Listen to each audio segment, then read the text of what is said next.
Good Friday morning. It's Dr. Bill Williams from the Influencers Podcast in Atlanta, Georgia.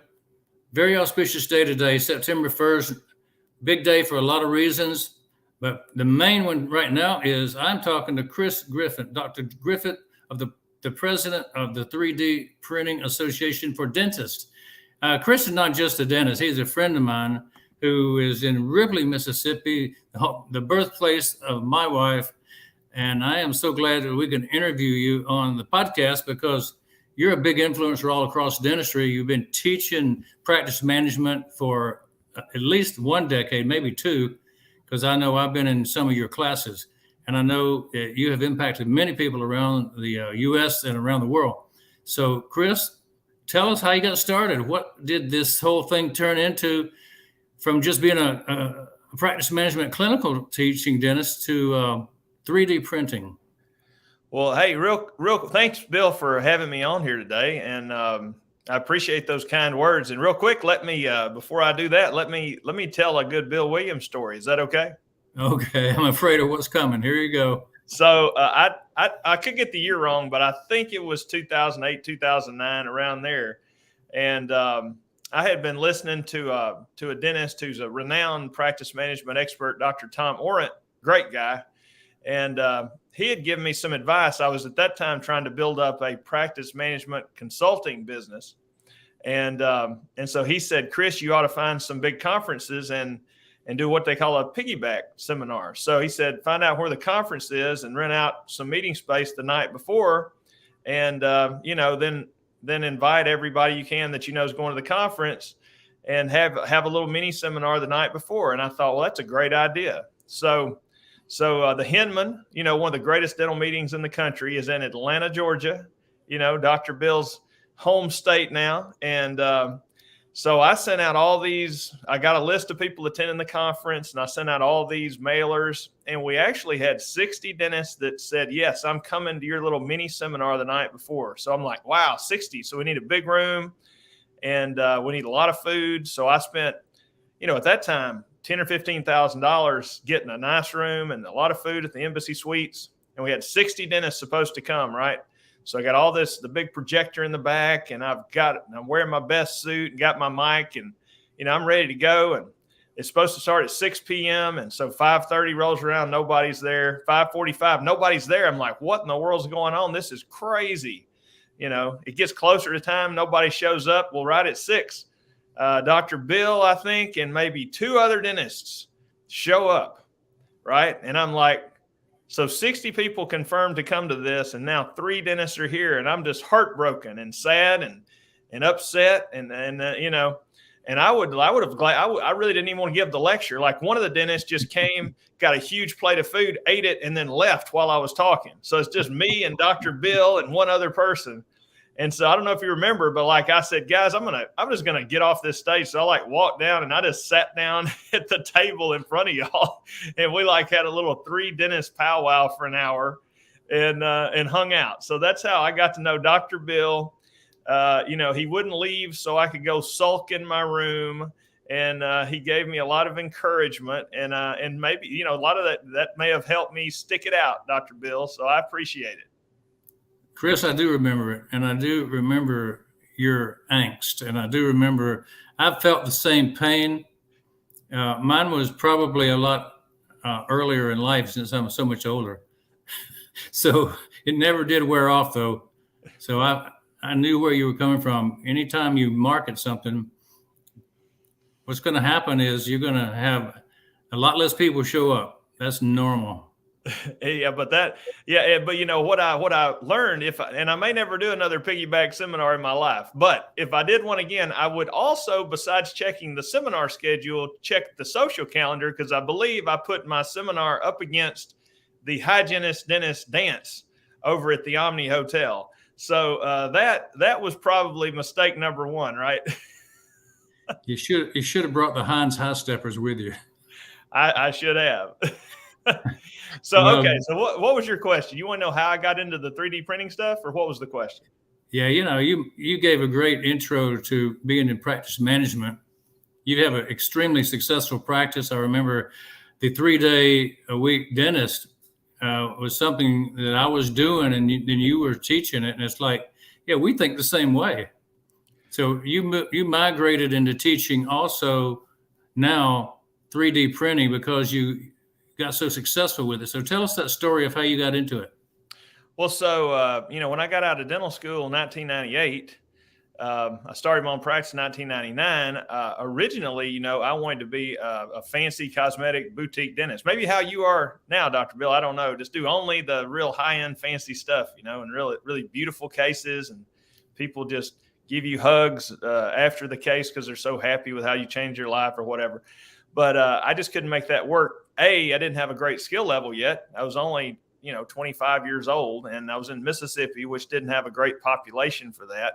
So I rocked along and tried that for a while. And then in 2009, we had the 400-year flood, and I was out of my practice for a while. And so I quit trying to do that. And I went to, so then I went from a totally fee for service, which means I took no insurance as a provider type practice, to I just immediately joined 20 PPOs, which is the worst way you can practice dentistry, right? But I was just like, man, I'm drying out here. I can't see any patients because no one can afford to do what I'm trying to do.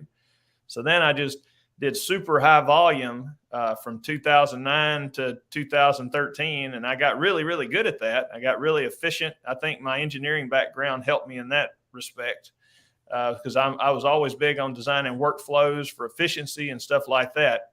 So we got really good at that, but that's a hard way to practice. I was only dentist, and I was working out of 14 operatories, the rooms we treat patients in, and I was getting tired. My elbow was hurting, my back was hurting, but I was too stubborn to give up. And then the Lord sent me a good message in 2013, and lightning bolt burned my practice down to the ground. Jeez, right? Water and then fire. Yeah, that's right. And so I said, okay. So I'm actually down. This time I was down for 16 months.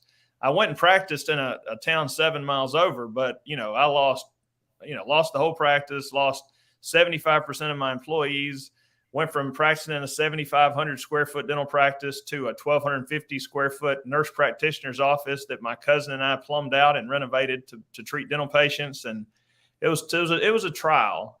Fought with insurance company for over a year to get paid. So I spent my kids' college fund rebuilding my practice because I didn't want to wait on the insurance money. And that was just a big ordeal. And it took so much out of me, Dr. Bill, that when I finally moved back into my new building, which is really nice, it was 2014 and I was just tired. And so I lost a lot of my gusto and my fire to want to practice dentistry. And I rocked along like that for years. I really was not as passionate as always been. And I was kind of bored and didn't know what I wanted to do with my life. And then of course, in 2020, the pandemic hit, and, we were all off work for a while, a month to 6 weeks, however long it was. And most dentists had to take off for the first time in their life. And, I had worked. I wasn't necessarily happy, but I'd worked the whole time. And so I got to where my father and I live on 32 acres, my great-grandpa's old cotton farm here in Mississippi. And we have a path. You make 3 circles, it's a mile. And so I would get to where every day I'd get up and walk 5 miles, and then I'd go lay in a hammock and just sort of, commiserate with myself about why I wasn't happy and what was I going to do if I ever got to practice dentistry again. And so the idea one day just popped in my head. You've always kind of enjoyed 3D printing stuff for whatever reason. And I got on the phone and called my dental supply rep and ordered a kit for $10,000. And I got it. And really, at that time in 2020, there was nowhere that you could really consistently go to find information on how to use this thing once you bought it. And so I just watched hours and hours and hours of videos and webinars and trial and error, and worked out a really good system for it for my practice. And we became one of the early implementers on basically all things 3D printing in dentistry. And of course, I have the background to teaching other dentists. Like, I was for a decade, I've taught other dentists in practice management. And so I just transitioned that entire business over to teaching dentists how to 3D print in their practice. And it's been an extreme blessing because we've had more success teaching dentists this skill than we ever had teaching practice management for over a decade. So I'm super thankful that came into my life, and we love doing it here at my practice. I believe that I can point to a 20 to 25% total increase in our, yearly gross revenue just from 3D printing. I know I can point to a 50% plus reduction in our external lab costs due to 3D printing. And that's kind of my mission now, is to teach other dentists how to make that happen for their practice. That was some pretty amazing numbers you just threw out. So I'm very impressed. We have a lot more in common than I realized. I started over in 1998, and I went from an 8,000 square foot building to 900 square feet. And then it's tough, isn't it? Yeah. And I lost, I moved 30 miles and lost 90% of my patients because, people won't travel. And then I started teaching implants, and then I started teaching practice management. So I was doing some of the same things. So I understand your DNA to teach. If you have it in you to teach, you want to teach. Tell us the 3 great reasons practices fail or have problems if they don't have 3D printing.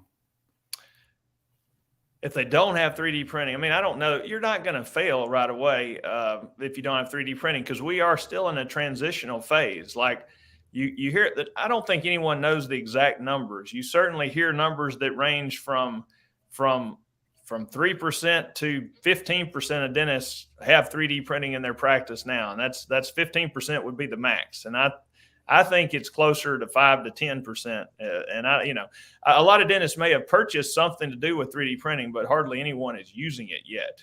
So you're not necessarily going to fail, but what 3D printing does, so if you look behind me in my background, you certainly don't have to have a space like this in your office to be successful. You can certainly treat a patient and send all your work out, your lab work. You can send it out to an external lab, and they can do a great job, and they can send it back to you and charge you a fee for it. But the thing that 3D printing allows you to do that really supports you like a security blanket is it allows you to bring a lot of that stuff that you are dependent on an external lab to do, off-site. You can bring it in-house and now do it in your own practice under your own control. And that will give you control of the timeline, which is very important, which I found in my practice. One of the biggest surprises that I've had in all this was how much more work we now do, because we can just offer things today, tomorrow, or the next day, instead of having to wait a week or 2 weeks or even a month. Same day service is a real attraction. It really is. You have a patient who's, you examine these patients every 6 months or whatever. And, occasionally someone asks you about, hey, how could I straighten my teeth? And let's just say that, in the past, it was sort of a big ordeal. You had to, if you're sending a case off to a lab to do these clear aligners like you see on TV, it's a month-long process, at least, start to finish. Well, there's a lot of cases now that we can literally start the case today. We always say today, tomorrow, or this week for sure. Let's start it. And, when you can start a case that big this week, or even today if you had to, that's a huge advantage, because the patient's excited about it and they don't have to go home and discuss things and have their spouse talk them out of doing it or whatever. And you also, because of your reduction in lab fees. So, my total overhead on a clear aligner case now, which competes with companies like Invisalign or stuff like that, is about, $100 to $200. And in the past, I would write a check to Invisalign for $1,800 every time I treated a patient. So that's a huge savings. And I like to pass a lot of that savings on to the patient, and I'm still making a better profit than I did before.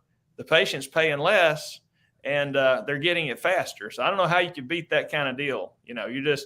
It's cheaper, faster, better, and there's actually more profit also for the dentist or the company that's doing it. So, While you're talking, Yeah, well, you're talking clear aligners, for the lay public that's out there. Most of us who were general dentists didn't do orthodontics. And I trained in orthodontics, full orthodontics back in the 1980s. So I did full orthodontics, and I got introduced to the clear aligners back in the 2000s. So it's a better service, I think, to do clear aligners for the most part than it is to do braces. And now you can do this in your own lab. This is amazing. That's true. I mean, so I when I got out, I always knew that I wanted to do some kind of braces. I didn't go to orthodontic school because I just, I was married and ready to start my life. But I live out in the boondocks in Mississippi, so it's 45 minutes from a specialist. A lot of people have told me, look, if you can do it, I'll do it here. If you can't, I'm just going to live with crooked teeth. So early on, I went to Dr. Big Bob Garrity's courses in Atlanta. Great guy, and learned his system for wired braces. And then I was in the first classes for Invisalign when they first came out.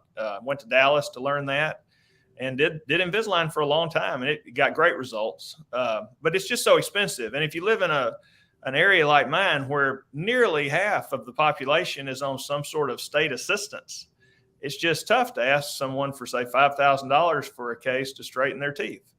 It's a lot easier if you can ask them for $3,500 or $4,000, and then you're still making the same net as a dentist. It's great because the patient pays less and you don't have to pay as much. So that's one of the big benefits that we've seen with the clear aligners. Yeah, and it's really, the results are great. I've got case after case I show in my seminars about the results we get, and it's a question I get from other dentists that come to my classes. Well, hey, are these as good as the big expensive brands? And I've said, well, just look at my cases and you tell me, right? So I've been very, very pleased with this addition, certainly. Give me a little insight about what motivates you to bring these dentists in house and teach them.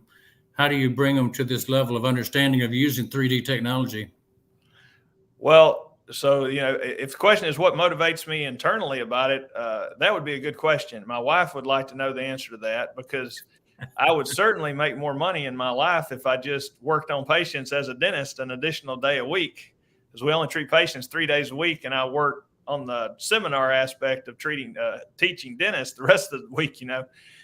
So yeah, it's not for the money, that's for sure. Like you said, maybe there's something in it. My mom was a teacher for 30 years. I don't know. I have no idea, but I just really, really love. I have a passion for like going out, learning something before anybody else has done it. So even, you couldn't put it in somebody's mouth legally because there was no approved resin to make a denture out of it. But before I even bought my really modern 3D printing kit in 2020, I actually purchased a 3D printer in 2013 and figured out how to do custom trays for dentures and actually duplicate dentures in that you could use as reference markers for a big case for the lab to help you do, and so I learned, and I gave, I believe, the first lecture ever on 3D printed technology to use in dentures in 2015 from that, just using a regular old 3D printer. So, I mean, I've always had a passion for learning something early on, early adopter, and then going and helping people learn it once it became obvious that this was a technology that people needed to be using in their practice or whatever. So that's kind of what motivates me, I guess. I like to be first and then teach other people how to get there. I think the camaraderie of being around dentists is something that you miss if you're in clinical practice. And when you get to teach other dentists, it's kind of like having a social club with a purpose. Or I used to call my teaching a hobby that breaks even. Doesn't make a lot of money, but it breaks even.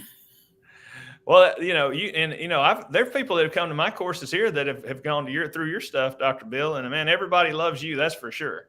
Everybody that goes through your stuff just has a super high opinion of you. So, I hope they maintained it after the course. They have, as far as I know. I've never heard anybody say a bad word about you. That's a fact. That's great. Now, Does your company have a motto, something you have a slogan? Oh man, a motto or slogan. I guess I don't have a motto or slogan. I should, shouldn't I?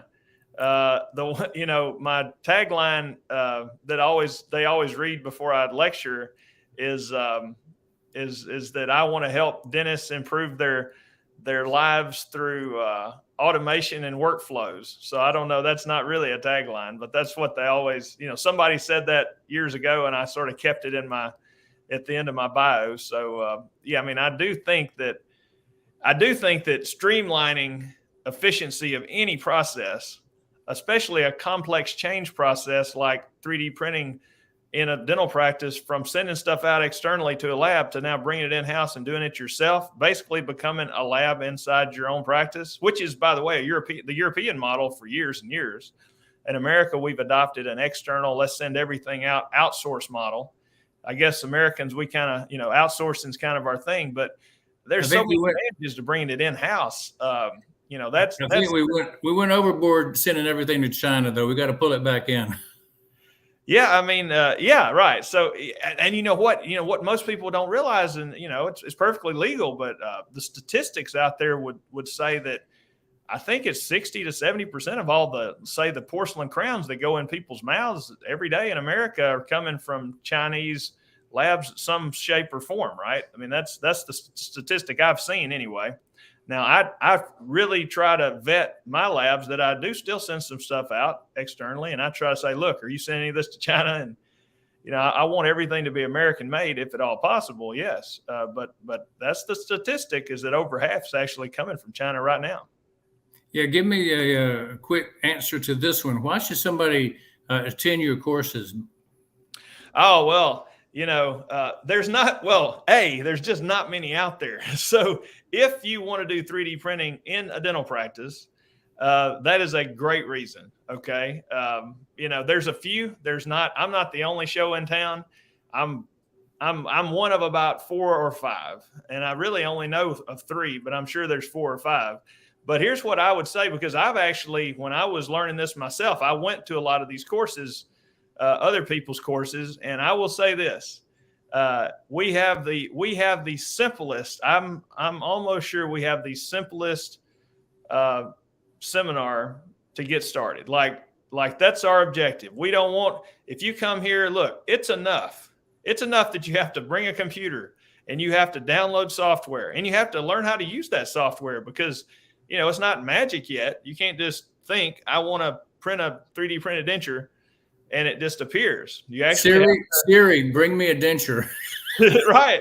That might get there. I don't know. With AI, who knows? But at least now you have to do a little work on software. So we're already asking a dentist or a dental staff person a whole lot, man. You got to bring a computer.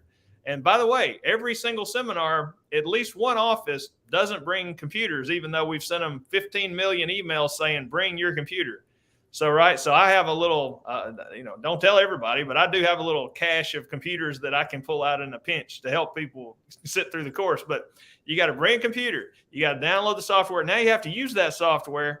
Hey, let's just figure out the simplest possible way that you can do a model in your office, a denture in your office, a clear aligner in your office, a surgical guide. That's why I name my courses Simple Whatever. So I've got simple dentures, simple crowns, simple 3D printing. That's my courses, right? So I want everything to be simple. So if you're coming here, it's going to be the basic, let's just get it going in the practice. And then, hey, if you want to go to a more advanced, complex course on this, I can point you in the right direction, because I've taken a lot of them myself. One thing I know is if you're trying to teach practice management, you got 1,500 competitors. If you're trying to teach 3D printing, you got 1 or 2. Right. That's true. That is true. I can't survive in a competitive environment. I've got to have an advantage, right? So at least for now, there's nobody playing against me. Ripley, Mississippi is not on the interstate, is it? It is not on the interstate. It's not even on the 4-lane. We're 20 miles from the 4-lane. I mean, it's better than it was, Bill. So when I started doing this in 2020, I did my very first one. and there's nowhere really. You have to stay 25 miles away. Well, luckily, since 2020, several people have renovated homes into very nice Airbnbs. So now it's not as difficult to find lodging. So if you can manage to drive here or fly into Memphis or Nashville and then drive over, then there's pretty nice accommodations, at least way better than there used to be. Well, the reason for the Airbnbs is the Griffin effect. You have multiplied the economy of Ripley, Mississippi. I know. It's possible. A historic building on the town square came available for purchase last year, and I was actually contacted. And so I didn't even know this person knew I did this. They're like, "Hey, you might want to buy this for your, you have those dentists come into town and do those conferences." And so here's the bad part of the Griffin effect, Bill. But because I know what the building was worth. Because I know the person that had appraised it, but the Griffin effect was used on me negatively because they priced it to me about 50% over what it was worth. They do that to all dentists. Don't worry. Oh, that's right. Hey, who's your ideal client? Oh man, my ideal client is just a dentist who has an open mind and wants to gain more autonomy for themselves and their practice, and also a dentist that is willing to either learn this new technology themselves or appoint someone on their team to learn it for them. That's my ideal client. How do you find these guys, girls, ladies? That's been a challenge. Because I had a list of people that were interested in practice management. So first we fished in that pond and found out who was interested through that.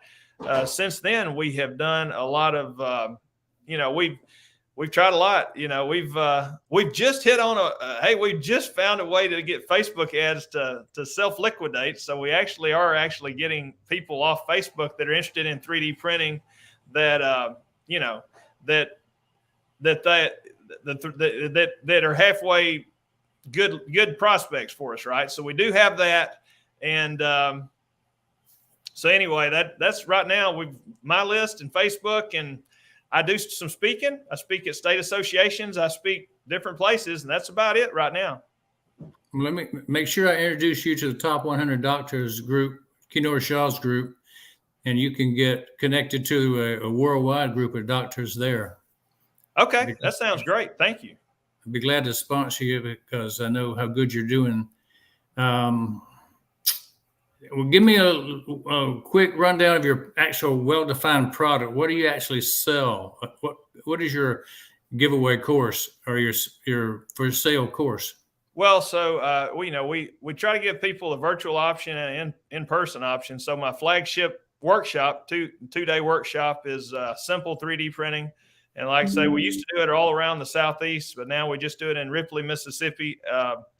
And then we also have a couple of really nice virtual courses you can do online. And I think it's cool, when someone signs up for an online course, you do a lot of the work online, but we actually take physical projects from our workshop and we box them up when we send them to the people. So I like to call that like a hybrid course, a virtual experience maybe.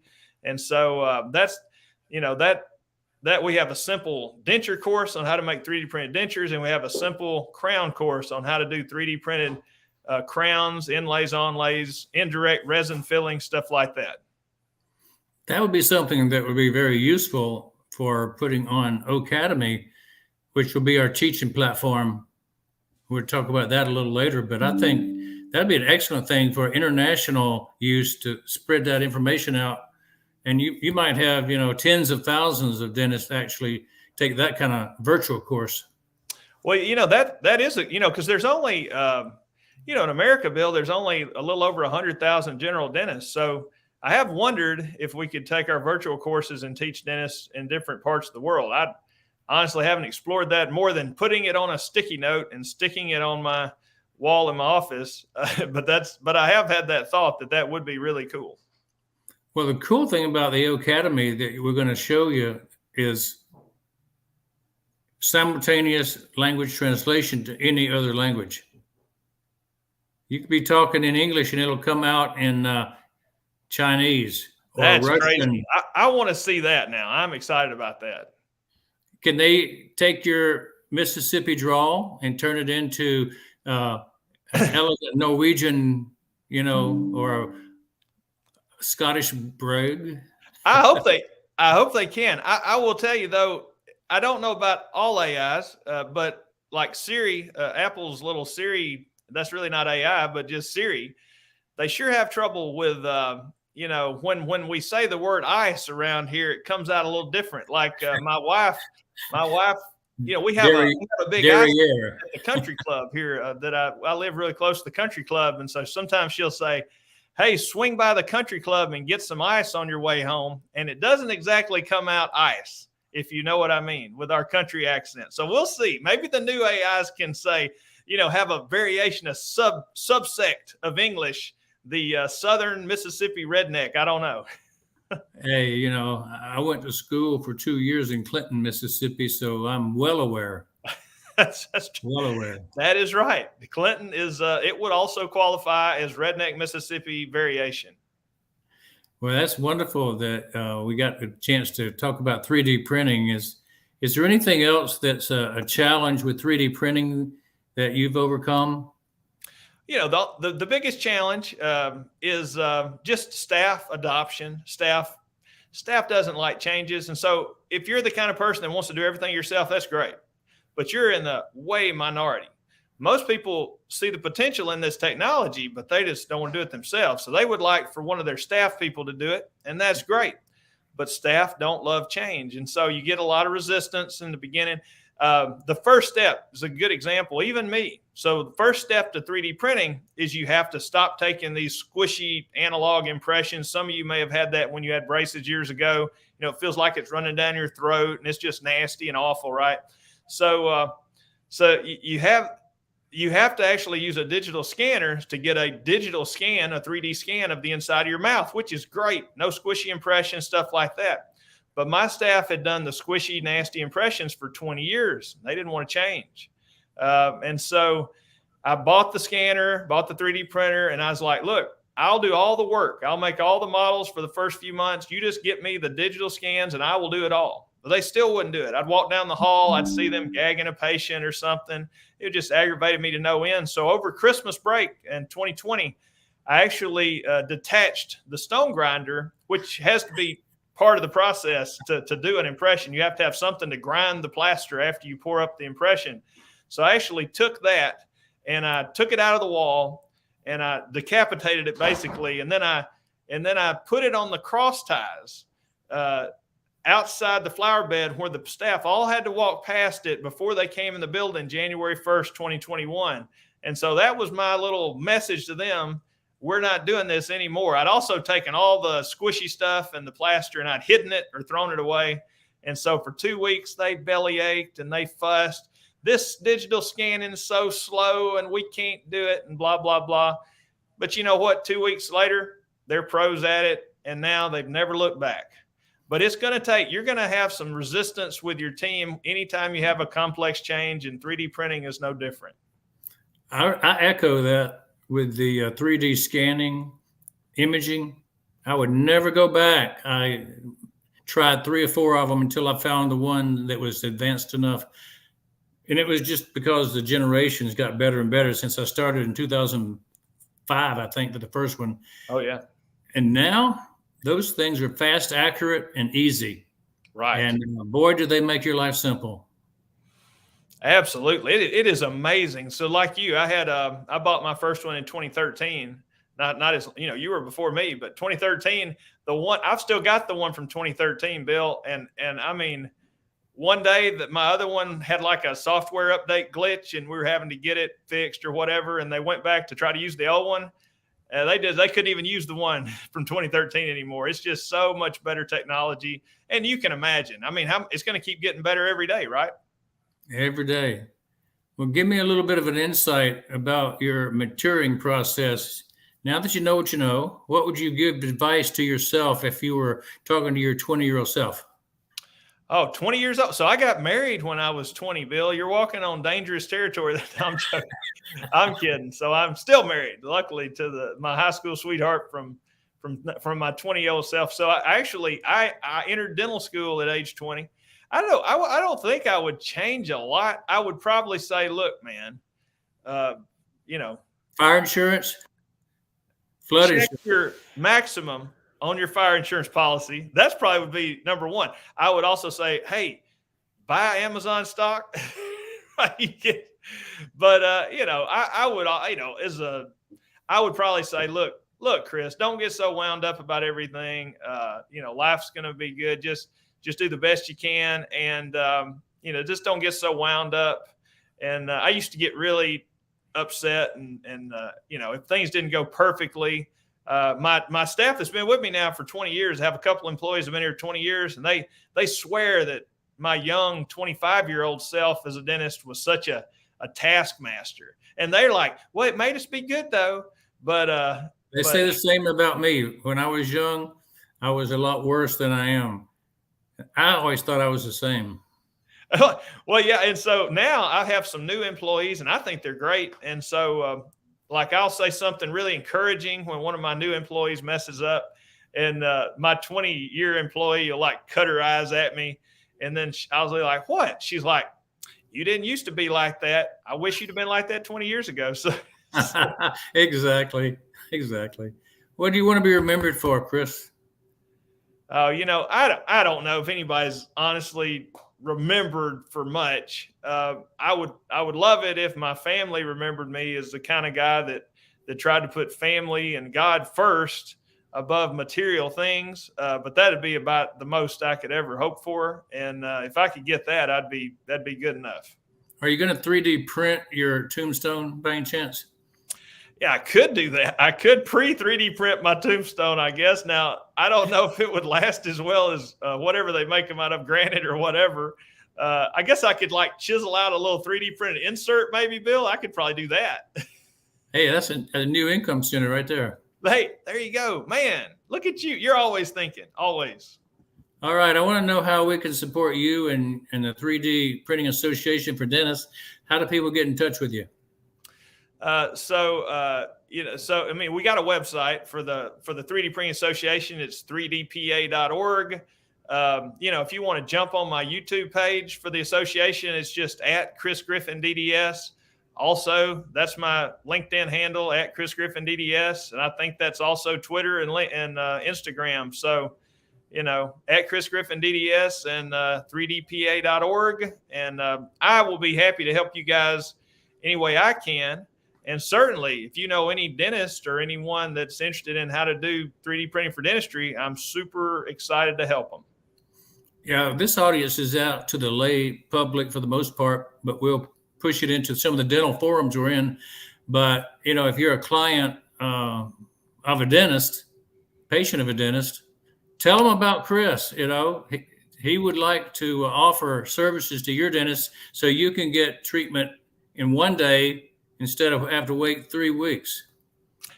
Yeah, that's right. Say, yeah, well, that's the truth. You can tell you if you want some like clear aligners and your dentist is like, yeah, that'd be great. We can get you started in about a month. You just say, well, gosh, there's a dentist in Mississippi of all places that can start them the same day that we want them. So maybe he needs to come to one of our seminars, right? Or maybe they need to travel to Ripley for a little vacay. Well, you know, that's fine, but I'm not out to steal anyone's patience, but yeah, we're happy to help anybody we can. Give me a final word on what you really want to tell the audience out there, and then we'll come back and talk a little bit of shop about some other IT products. Well, so, you know, all I would say, you know, to this audience, always be looking for stuff that ignites your passion. Who in the world would have ever believed that 3D printing would be a passion for a dentist in Mississippi? But it is.